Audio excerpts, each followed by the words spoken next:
तो बेटा हमने आपको जो है एक्सियल पॉइंट पे जो है वैद्युत क्षेत्र की तीव्रता intensity of electric field find out करा दिया था।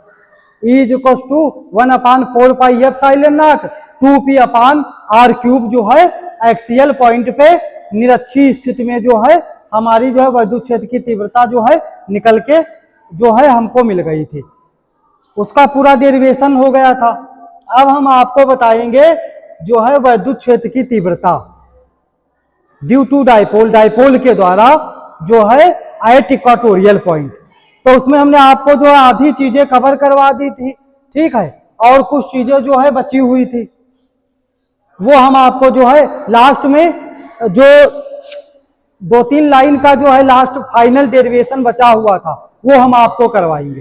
तो एक बार हम आपको जो है लास्ट क्लास में जो बताई थी चीजें आज हम रिमाइंडर जो है आपको कराए दे रहे हैं। और मैं आपको ये चीज बता रहा हूं कि जो चीज मैं आपको करा रहा हूं ये बोर्ड के जो है पर्पज से बहुत ही इंपॉर्टेंट है, बोर्ड एग्जाम्स में जो है बहुत ही पूछी जाती है। और दूसरी चीज ये है बेटा कि आपके जो है कॉम्पिटिटिव एग्जाम्स हैं, जैसे नीट है, जो बच्चे बायो से हैं वो नीट का एग्जाम देंगे, और जो बच्चे मैथ से हैं इस क्लास में वो जेई मेंस का एग्जाम देंगे। उसके लिए भी आपका पहला टॉपिक इलेक्ट्रोस्टैटिक, इसका जो है ये टॉपिक बहुत ही इंपॉर्टेंट टॉपिक है। दोनों चीजें, एक तो जो है intensity of electric field due to axial point, और दूसरी चीज क्या है intensity of electric field due to equatorial point. दोनों इंपॉर्टेंट है। एक्सियल पॉइंट पे इंटेंसिटी ऑफ इलेक्ट्रिक फील्ड आपको फाइंड आउट करना आ गया सभी को एक्सियल पॉइंट पे। और दूसरा क्या होता है, एक्सियल मतलब निरक्षीय स्थिति में, बिल्कुल उसकी जो है सीध रेखा में। और अनएक्सियल पॉइंट पे जो है फाइंड आउट करना हमने आपको जो है बताया था। तो डाइपोल, डाइपोल को हिंदी में कहते हैं संजीवनी वैद्युत द्विध्रुव। वैद्युत द्विध्रुव क्या होता है, तो वैद्युत द्विध्रुव आपका जो है एक ऐसा जो है निकाय है जिसमें दो बराबर तथा विपरीत प्रकृति के आवेश एक दूसरे से बहुत ही अल्प दूरी पर स्थित होते हैं। इसीलिए हम लोग इसकी दूरी को जो है नेग्लिजिबल मानते हैं, नगण्य मान लेते हैं, मतलब जी टेंस टू जीरो मान लेते हैं, मतलब हम लोग जीरो जो है मान लेते हैं, क्योंकि दोनों जो चार्जेज होते हैं, वैद्युत द्विध्रुव तभी बनेगा जब दोनों चार्जेज जो है वो बहुत ही वेरी स्मॉल डिस्टेंस पे एक दूसरे से रखेंगे, एक दूसरे के बीच उनकी जो डिस्टेंस होगी वो बहुत ही स्मॉल होगी, उसी को हम वैद्युत द्विध्रुव कहते हैं। तो हम लोग जो है तीन जो है बिंदुओं पर वैद्युत द्विध्रुव के 3 बिंदुओं पर हम वैद्युत द्विध्रुव के कारण जो 3 बिंदुओं पर वैद्युत क्षेत्र की तीव्रता का मान हम लोग निकालते हैं। पहला पॉइंट हो गया जाकर के आपका बेटा जो है एक्सियल पॉइंट, जिसको हिंदी वाले बच्चे समझेंगे अच्छी बिंदु पर वैद्युत क्षेत्र की तीव्रता। अच्छी बिंदु क्या होता है, बिल्कुल जो है सीधी रेखा में। दूसरा पॉइंट क्या होता है, जो है निरक्षीय बिंदु पर, निरक्षीय मतलब बिल्कुल लंबवत। तो टॉपिक आपका था एक्सियल वाला तो कंप्लीट हो गया, सबकी समझ में भी आ गया है, लेकिन इक्वाटोरियल पॉइंट पे हम आपको बताएंगे। तो इलेक्ट्रिक डाइपोल मोमेंट, आपका जो है इलेक्ट्रिक डाइपोल मोमेंट तो आपको पता ही है। अब इसमें हम लोग जो है क्या फाइंड आउट करेंगे, इंटेंसिटी ऑफ इलेक्ट्रिक फील्ड, ये आपका जो है टॉपिक का नाम है, intensity of electric field due to dipole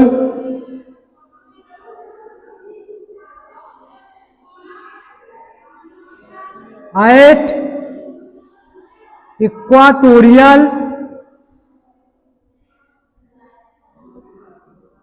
point, ये आपका टॉपिक का नाम है, intensity of electric field due to dipole at equatorial point, ये टॉपिक का नेम है। तो हम लोग जो है पहले डाइपोल बनाएंगे। तो डाइपोल क्या होता है, डाइपोल एक ऐसा निकाय है जो दो बराबर तथा विपरीत प्रकृति के आवेशों से मिलकर बना होता है और दोनों के बीच की दूरी बहुत ही कम होती है। तो और इसकी दिशा हमेशा ऋणात्मक आवेश से धनात्मक आवेश की तरफ होती है। ये प्लस क्यू लेंगे और यहां पर क्या लेंगे, माइनस क्यू, और डाइपोल का नाम देंगे ए बी, और इसका मध्य बिंदु का नाम देंगे ओ, और इनके बीच की डिस्टेंस का नाम देंगे 2l। और इसके बिल्कुल हमको फाइंड आउट करना है मध्य बिंदु पे। मध्य बिंदु कह सकते, मध्य बिंदु से r मीटर की दूरी पर कह सकते हैं, इक्वाटोरियल पॉइंट मतलब बिल्कुल लंबवत दूरी पे, लंबार्धक। तो इस तरीके से हम लोग बना लेंगे, ठीक है। पिछली क्लास में सब बता ही दिया था, केवल लास्ट का डेरिवेशन कंप्लीट कराना। पिछली क्लास हमारी आप देख लेना, यूट्यूब पे क्लास पड़ी हुई है, डिस्क्रिप्शन बॉक्स में high intensity of electric field due to equatorial point डालोगे तो सारी चीजें कंप्लीट करा दी थी। केवल लास्ट की जो आपका फाइनल डेरिवेशन कराना है वो मैं आज आपको 3-4 जो मैथमेटिकल फार्मूले हैं वो मैं कराए दे रहा हूं। बाकी ये सब पिछली क्लास में यूट्यूब पे पढ़ी, आप लोग देख लेना, ठीक है।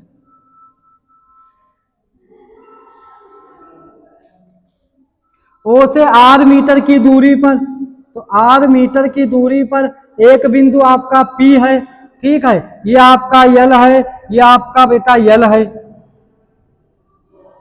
और ये हो जाएगा अंडर रूट में क्या हो जाएगा, r square plus L square.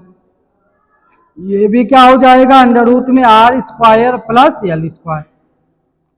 कहां तक फाइंड आउट करा दिए थे बच्चों, तो आपको फाइंड आउट करा दिए थे हम E is equal to, last वाली क्लास में जब आप देखोगे तो आपको यहां तक हो गया था 2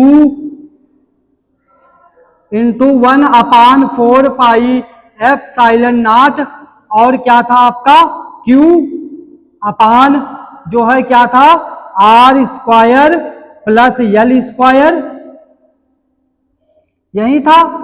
और यहां था r square plus L square की पावर 1/2। अब 1/2 में 1 ऐड कर देंगे, 1/2 में 1 ऐड हो जाएगा तो आपका बन जाएगा और यहां पर क्या था, L भी था ऊपर, L डिस्टेंस थी, समझ लेना संजीवनी। तो 1/4 पाई एप्सिलॉन नॉट ऊपर हो जाएगा Q × 2L कर दो। ये क्यों किया, क्योंकि ये बन जाएगा इलेक्ट्रिक डाइपोल मोमेंट P। ये क्या बन जाएगा, Q × 2L क्या होता है, किसी एक आवेश और दोनों आवेशों के बीच की डिस्टेंस को हम लोग इलेक्ट्रिक डाइपोल मोमेंट कहते हैं। तो आपका क्या बन जाएगा Q × 2L। Q × 2L क्या बन जाएगा संजीवनी बेटा, P। अब अपान इसमें 1/2 में 1 ऐड करेंगे, तो इधर देखो 1/2 में जब हम 1 ऐड करेंगे तो 3/2 आ जाएगा। तो यहां पर क्या आ जाएगा r स्क्वायर, ये लाइन पिछले वाले वीडियो में हम नहीं करा पाए थे सैटरडे के फ्राइडे को, r square plus L square की पावर 3/2। अब हम क्या करेंगे, हम ये करेंगे L जो है, L डिस्टेंस क्या बता, एक आइडियल डाइपोल के द्वारा आदर्श वैद्युत द्विध्रुव क्या कहता है, आदर्श वैद्युत द्विध्रुव ये कहता है कि जो दोनों आपके जो है चार्ज होते हैं -Q से +Q चार्ज जो होता है, ये बहुत ही स्मॉल डिस्टेंस पे रखे होते हैं, वेरी स्मॉल डिस्टेंस पे होते हैं। वेरी स्मॉल डिस्टेंस मतलब हो गया जाकर के 2L जो है वो 0 की तरफ जाएगा तो L भी 0 हो जाएगा, इसलिए यहाँ पर L is very very very less than to R। तो L को बिल्कुल आप नेग्लेक्ट मान लो, नगण्य मान लो कि L है ही नहीं, तो L भूल जाओ। जब L को भूल जाओगी संजीवनी तो आपका बन जाएगा L R स्क्वायर की पावर 3/2। पावर के ऊपर पावर की मल्टीप्लाई होती है तो E इज इक्वल टू हो जाएगा 1/4 pi epsilon not Q × 2L को P लिख दो, P/R की पावर 3, क्योंकि इस स्क्वायर से ये स्क्वायर कट जाएगा। ये आपका फाइनल फार्मूला मिला जा करके कि intensity of electric field due to dipole at equatorial point पे, और इसका जो ये हो जाएगी यूनिट वो हो जाएगी न्यूटन पर कूलाम। समझ रहे हो बच्चों? न्यूटन पर कूलाम या वोल्ट पर मीटर भी कहते हैं। बस ये हमने आपको 2 वीडियोज में कंप्लीट करा पाए हैं। इससे पहले एक वीडियो है और उसके बाद का ये वाला, दोनों चीजें। और टॉपिक का नाम क्या है? Intensity of electric field due to dipole at equatorial point. ये है intensity of electric field due to dipole at equatorial point. अब इसमें कुछ स्पेसिफिक पॉइंट हैं जो मैं आपको बताऊंगा। इतना आप लोग समझ गए? किसी को कोई दिक्कत तो नहीं बच्चों? अब हम कंपेयरिंग करेंगे। हम आपको समझाना चाहते हैं आइडियल डाइपोल क्या होता है। उसके बाद हम तीसरा डेरिवेशन आपको बताएंगे आगे। हम आपको समझाना चाह रहे हैं व्हाट इज जो है आइडियल डाइपोल। बेटा आइडियल डाइपोल वो डाइपोल होता है जिनमें जो है आवेशों की मात्राएं तो परिमाण में समान होती हैं और जो है विपरीत प्रकार के आवेश होते हैं, लेकिन उनके बीच की दूरी जो होती है वो बहुत ही कम मानी जाती है, नगण्य मानी जाती है, नेग्लिजिबल मानी जाती है। यह आपका क्या होता है? एक आइडियल डाइपोल होता है। आइडियल डाइपोल वो डाइपोल होता है जिसमें जो है आपका हम क्या कह सकते हैं, डिस्टेंस जो है वो नगण्य मानी जाती है, नगण्य मानी जाती है। ठीक है, बहुत ही आपकी जो है डिस्टेंस को हम एक तरीके से कह सकते हैं जो है स्मॉल जो है डिस्टेंस मानी जाती है। ये आपका क्या होता है? आइडियल जो है डाइपोल होता है। दूसरी चीज, अब अगर हम कंपेयरिंग करें, कंपेयरिंग किसकी किसकी करेंगे संजीवनी?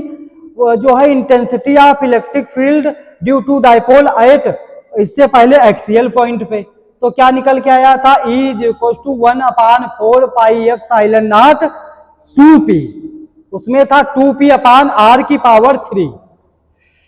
और हम intensity of electric field due to dipole at equatorial point पे जो निकल के आई है E is equal to 1/4 pi epsilon naught जो है केवल p अपान r क्यूब। इन दोनों की तुलना करें तो हम यह प्राप्त करते हैं कि जो आपकी अच्छी स्थिति में वैद्युत क्षेत्र की तीव्रता, जो वैद्युत द्विध्रुव के कारण उसकी अच्छी स्थिति में जो वैद्युत क्षेत्र की तीव्रता निकलती है वो निरक्षी स्थिति की तीव्रता के 2 गुना होती है। पहला पॉइंट याद रखिएगा, अच्छी स्थिति में जो वैद्युत क्षेत्र की तीव्रता होती है वो निरक्षी स्थिति के जो है डबल होती है। ठीक है, जैसे मैं आपको बोर्ड पे लिखवाना चाह रहा हूं, देखो। ठीक है, पॉइंट्स आप समझिए। कैसे पॉइंट्स आपको समझ में आएगा? देखिए, ये आपका अच्छी स्थिति में वैद्युत क्षेत्र की तीव्रता आपको निकल के आई है E is equal to 1/4 pi epsilon naught 2p की पावर r3। और निरक्षी स्थिति में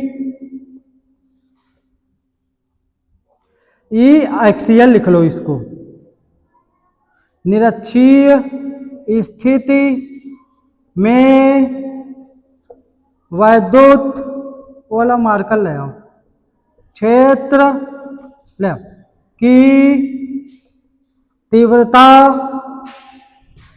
जो है आपकी निकल के आई है E इक्वाटोरियल पॉइंट पे 1/4 पाई एप्सिलॉन नॉट जो है केवल p अपान r क्यूब। ये भी न्यूटन पर कूलाम होगा, ये भी। तो इससे कंपेयरिंग करके अगर हम देखें तो निरक्षी स्थिति में जो वैद्युत क्षेत्र की तीव्रता होती है वो अच्छी स्थिति के तीव्रता के 2 गुना होती है। समझे आप? तो E इक्वल टू हो जाएगा 2 गुणे E एक्सियल हो जाएगा 2 गुणे जो है E इक्वाटोरियल के। ये समझे बच्चों? सभी की समझ में आया नहीं आया? किसी को कोई दिक्कत, एनी प्रॉब्लम? ठीक है, तो ये आपको इतना क्लियर हो गया जा करके। अब एक पॉइंट और हम देखें,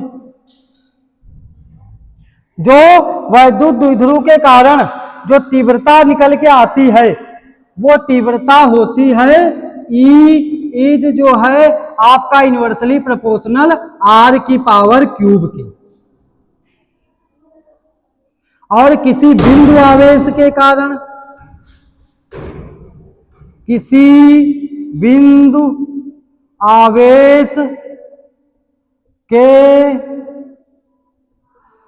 कारण किसी बिंदु पर वैद्युत क्षेत्र की तीव्रता जो निकलेगी संजीवनी वो होती है 1/r² के। एक ये डिफरेंस मिल गया। ठीक, समझ गए?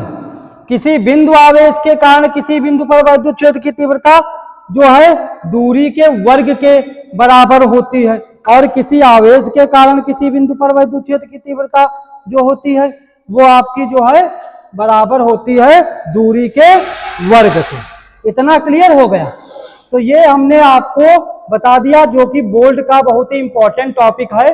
बोर्ड एग्जाम में और नीट और जेई जो आपका एग्जाम होता है, ठीक है, उसमें ये तो इसके लिए ये टॉपिक आपका बहुत ही इंपॉर्टेंट हो, चाहे आप जो है इंग्लिश मीडियम के स्टूडेंट्स हो चाहे हिंदी मीडियम के स्टूडेंट्स हो, दोनों के लिए ये टॉपिक जो है बहुत ही इंपॉर्टेंट होता है।